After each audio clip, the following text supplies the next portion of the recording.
Unofficial যেটি হবে সেটি হতে পারে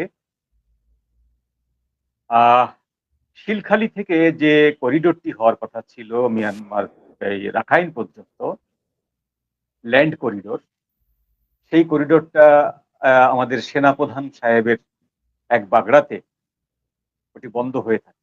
ব্লাডি করিডোর করিডোর বলে চলে উনি খুব উষ্মা প্রকাশ করেছিলেন ইউনূস আমলে। তো সেই জায়গাটায় তো উনি এখন আর নাই।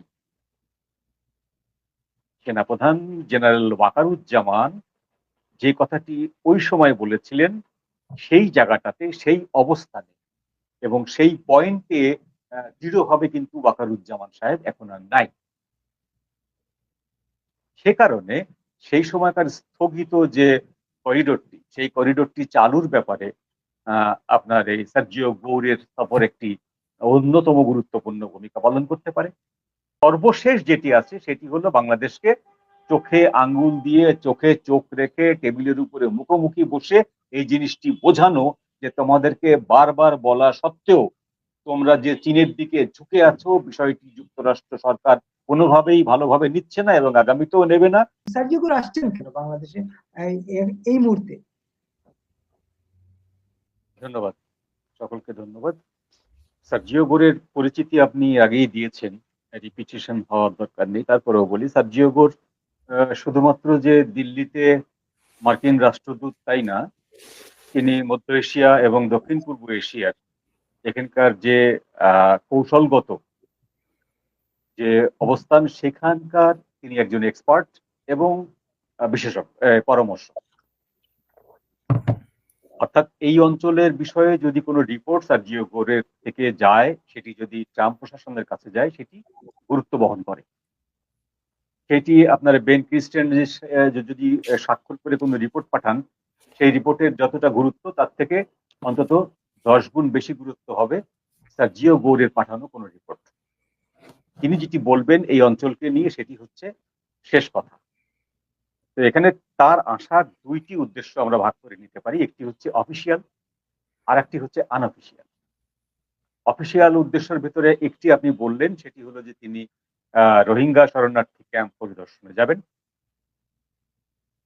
2 নম্বর হচ্ছে যে সবচেয়ে যেটা বেশি হয়, মানে একটা দেশে আর একটা দেশের রাষ্ট্রদূত যখন আসে তখন কোনো ইস্যু না থাকলেও একটা ইস্যু সামনে আসে, যে দ্বিপাক্ষিক সম্পর্ক উন্নয়ন।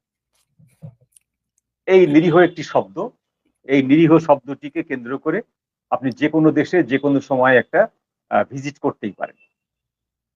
দ্বিপাক্ষিক সম্পর্ক উন্নয়নের কেউ বিরোধিতা করবে না, কেউ এখানে কোনো ক্লু খোঁজার চেষ্টা করবে না, কেউ এখানে কোনো মিসহ্যাপস খোঁজার চেষ্টা করবে। তো সার্জিও গোরের অফিসিয়াল ট্যুরের যে রোজনামচা সেটি আমরা এখনো পাইনি। তো তারপরও ধরে নেওয়া যায় দ্বিপাক্ষিক সম্পর্ক উন্নয়ন তো আছেই, রোহিঙ্গা ক্যাম্প আছে, বাংলাদেশের নতুন সরকারের কাছে মার্কিন যুক্তরাষ্ট্রের সরকারের যে আপনার আস্থা, সেইটি হাতে নাতে পৌঁছায় দেওয়া, এটার একটা ব্যাপার। যে সরাসরি মুখের সামনে বলা যে আমরা আপনাদের সাথে আছি বা আপনারা আমাদের উপর ভরসা করতে পারেন, এটি হলো অফিসিয়াল। আনঅফিসিয়াল যেটি হবে সেটি হতে পারে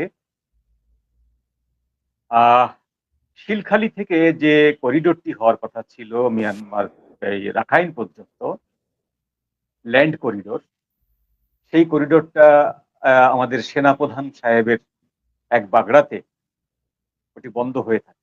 ব্লাডি করিডোর করিডোর বলে চলে উনি খুব উষ্মা প্রকাশ করেছিলেন ইউনূস আমলে। তো সেই জায়গাটায় তো উনি এখন আর নাই। সেনাপ্রধান জেনারেল ওয়াকারুজ্জামান যে কথাটি ওই সময় বলেছিলেন সেই জায়গাটাতে সেই অবস্থানে এবং সেই পয়েন্টে দৃঢ়ভাবে কিন্তু ওয়াকারুজ্জামান সাহেব এখন আর নাই। সে কারণে সেই সময়কার স্থগিত যে করিডোরটি, সেই করিডোরটি চালুর ব্যাপারে আপনার এই সার্জিও গৌরের সফর একটি অন্যতম গুরুত্বপূর্ণ ভূমিকা পালন করতে পারে। দ্বিতীয়ত, যে বিষয়টিকে নিয়ে সচরাচর বাংলাদেশে ইদানিং আমাদের মিডিয়া একটু হাসপাস করা শুরু করেছে, সেটি হলো যে পার্বত্য চট্টগ্রামের কয়েক জায়গায় কুকি চীনদের সশস্ত্র মহড়া দেখা গেছে। কয়েকটা জায়গায় বিনা বাধায় আরাকান আর্মির লোকজন বাংলাদেশে ঢুকেছে, এখানে দোকান দোকান থেকে জিনিসপত্র কিনেছে, চা খেয়েছে, আড্ডা দিয়েছে, আবার চলে গেছে। তো এই যে তারা বাংলাদেশের একটা অঞ্চলকে নিজেদের মামাবাড়ি মনে করে নিচ্ছে, আর সেই অঞ্চলেরই সেই আরাকান আর্মিকে আবার পরাজিত করার জন্য রাখাইন রোহিঙ্গা শরণার্থী ক্যাম্পের ভিতরে আপনি যেটি বললেন যে কয়েক হাজার সশস্ত্র বাহিনীর একটি গ্রুপ তৈরি করা হয়েছে এবং এটা প্রকাশ্যে এখানে আইএসআই মদত দিচ্ছে, এবং সেটা গোপনে না, প্রকাশ্যে মদত দিচ্ছে, আইএসআই এর এখানে আছে। এবং আইএসআই এর বিরুদ্ধে যখন অভিযোগ ওঠে তার জবাবে আইএসআই এখন পর্যন্ত কোন রিজয়েন্ডার দেয়নি। সুতরাং এই গোষ্ঠীটা, এমনও মনে করা হয় যে 24-এর 5 আগস্টে এখানে যে পট পরিবর্তন হলো সেই সময় ওই গোষ্ঠী থেকে কয়েক হাজার বা লাখের উপরে রোহিঙ্গাদেরকে ঢাকায় নিয়ে আসা হয়েছে, এমনও অভিযোগ আছে। তো সেই জায়গাটায় এখন সার্জিও গোর যাবেন, সেখানটায় যে প্রথমত যেটা করবেন সেটা হলো করিডোরের বিষয়টা নিষ্পত্তি করতে চাইবেন।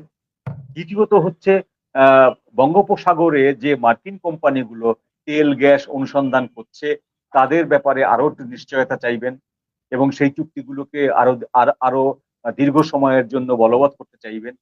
এটি হচ্ছে আছে। তৃতীয়ত যেটি উনি টেকনিক্যাল জিনিস যেটি করতে চাইবেন সেটি হলো বাংলাদেশের প্রশাসনের লোকদের সাথে মিশে এই যে বেইন ক্রিস্টিং সাহেব যে অতিরিক্ত সাহস দেখিয়ে তিনি যে কাজগুলো করছেন, রিক্সা চালাচ্ছেন, অমুক রোড উদ্বোধন করছেন, তমক তমক তমককে অফিসে ডেকে তার সাথে জরুরি বৈঠক করছেন, এই যে তার একটা মানে কি বলবো যে এই অঞ্চলের আপনি যেটি বললেন যে কি ভাইসরয়, তিনি যে ভাইসরয় হয়ে বসে আছেন বারিধারা অঞ্চলের, তো এই ভাইসরয় সাহেবের কর্মকাণ্ডে সম্ভবত বাংলাদেশের প্রশাসনের ভিতরে, বিএনপি প্রশাসনের ভিতরে একটু চাপানুতো শুরু হয়েছে বা একটু উষ্মা প্রকাশ পাচ্ছে। সেটিও হয়তো সার্জিও গোরের আগমনের হেতু হতে পারে, এটি কাভার আপ করার জন্য বা মলমপট্টি দেওয়ার জন্য। হ্যাঁ, ওখানে ওষুধ টষুধ দিয়ে উনি একটু ব্যাকআপ ট্যাকআপ দিতে চাইবেন, এটা আছে। আর সর্বশেষ যেটি আছে সেটি হলো বাংলাদেশকে চোখে আঙ্গুল দিয়ে চোখে চোখ রেখে টেবিলের উপরে মুখোমুখি বসে এই জিনিসটি বোঝানো যে তোমাদেরকে বারবার বলা সত্ত্বেও তোমরা যে চীনের দিকে ঝুঁকে আছো, বিষয়টি যুক্তরাষ্ট্র সরকার কোনোভাবেই ভালোভাবে নিচ্ছে না এবং আগামীতেও নেবে না। তো এই বিষয়টি আমি আবারও স্পষ্টভাবে নিষেধ করে গেলাম, এরকম একটি ঘোষণা তিনি দিতে পারেন। সেটি দিলেন কিনা সেটি টের পাওয়া যাবে বাংলাদেশের কোনো ঘোষণা থেকে না, আপনি টের পাবেন চীনের রাষ্ট্রদূতের আর একটি মন্তব্য। চীনের রাষ্ট্রদূত সার্জিও গোর চলে যাওয়ার পরপরই যদি কোনো বিবৃতি দেন তাহলে আমরা টের পেয়ে যাব যে সার্জিও গোর আসলে গোপনে টেবিলে মুখোমুখি বসে কি বলে গেছেন আপাতত।